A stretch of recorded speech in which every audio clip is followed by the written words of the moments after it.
Артисттерди аттестациядан өткөрүү башталды. Жаңы жылдын февраль айынан тарта Оштогу маданият кызматкерлерин аттестациядан өтөөрү белгиленген. Сынак тууралуу маалымат келип түшкөн учурда анда берилүүчү суроолордун да тизмеси келген. Ага көз жүгүрткөн айрым чыгармачыл инсандар каршы пикирлерин айтышууда. Бизге деле ушу заслуга жана лауреаттык нерселерди жөнөкөй бербесе керек.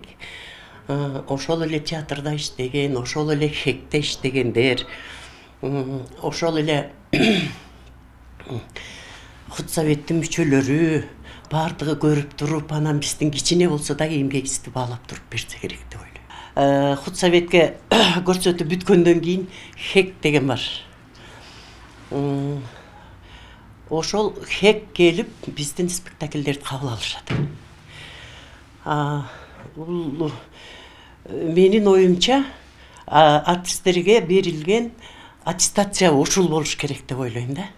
Ош облустук Султан Ибраимов атындагы драм театрында эмгектенген Күкүн Шатманова 40 жылдык эмгек жолунда 2 жолу гана аттестация өткөнүн айтат. Деген менен ар бир спектакльди даярдаганда 2 баскычтуу текшерүүдөн өтүп, комиссиянын чечими менен гана сахнага коюуга уруксаат берилет. Андагы текшерүүдө актёрдук жамааттын профессионалдуулугу да сыноодон өтөт. 80 канча суроо экен, ошо 80 канча суроонун ичинде бул биздин театрдын артисттери үчүн бир 40 эле суроо нормальный да, атрибуттарды, Кыргызстандын атрибуттарын билиш керек, албетте баары билишибиз керек, ал нерселер туура эле бар. Теоретика жагынан аябай кыйын болуп, баарын билген болот, сахнада жок болушу мүмкүн, ар кандай болот да. Анан мен мисалы үчүн 40 жылдан ашык театрда иштеген менен ошол аттестация мен билгенден бир 2 жолу эле болду. Аттестацияда берилүүчү суроолордун айрымдарын Жогорку Кеңештин депутаты парламентте өкмөт мүчөлөрүнө узатты. Ал маданият кызматкерлерине теориялык сынактын кереги жок деген пикирин айтып, маданият министрине артисттерди аттестациядан бошотуп коюуга чакырды. Акын Жомарт Бөкөнбаевдин эстелигинин автору ким? Ким билет? Барбы? Өкмөт мүчөлөрү араңыздарда ким билет? Барцам революция скульптурасынын эстелигинин автору ким дейт? Не ушул артисттерге керекпи? Анан жумуш убактысын суммардык эсепке алуу деген не? Жумуш убактысын суммардык эсепке алуу деген не? Экономисттер барбы? Экономисттерге берилеби бул суроо?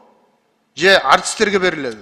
Буга жооп берген маданият, маалымат, спорт жана жаштар саясаты министри Алтынбек Максутов бир эле театрда эмес, бүт жакта аттестация жүрүп жатканын билдирди. Быйыл маданият кызматкерлеринин айлык акысы 2 эсе көтөрүлгөн. Аттестациянын бир максаты жогорулатылган маянаны туура пайдалануу болуп саналат. Анткени бизде көп көйгөйлөр жаралган. Көп жылдан бери өтпөгөнгө, мисалы үчүн диплому туура келгендер, туура келбегендер, же өзүнүн тааныштарын жумуштарга кабыл алып, бул бүт республика боюнча, бул бир эле театрлар эмес, маданияттар тарабынын китепканалар боюнча, музыкалык мектептер боюнча, маданият үйлөрү, клубтар боюнча, бардык тарабын театрлар боюнча жүрүп жатат. Ошондой эле аттестациядан айрым кызматкерлер бошотулган. Мында маданият мекемесинде иштеген катардагы кызматкерлер сынактан өтпөйт, басым чыгармачыл жамаатка коюлат. Аттестациядан айрым категориядагы адамдар бошотулган.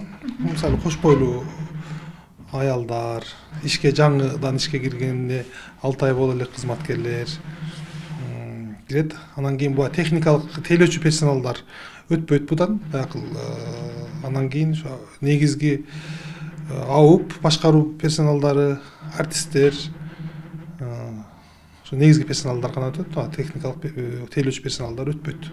Жамаатыңыздар кандай кабыл алды? Жамаатыбыз орто эле кабыл алды. Эми кереги жок деген да пикирдеги адамдар бар. Ушундай болуп туруш керек, өтүш керек деген да пикирлер бар. Маданият тармагы үчүн республикалык бюджеттен 2023 жылга 6 миллиард 26 миллион сом каралууда. Быйыл бир катар маданият, искусство жана билим берүү мекемелеринин кызматкерлеринин айлык акысынын өлчөмү 80% көтөрүлгөн. Роза Акматжан кызы, Жылдыз Кадырбаева, Ош ТВ.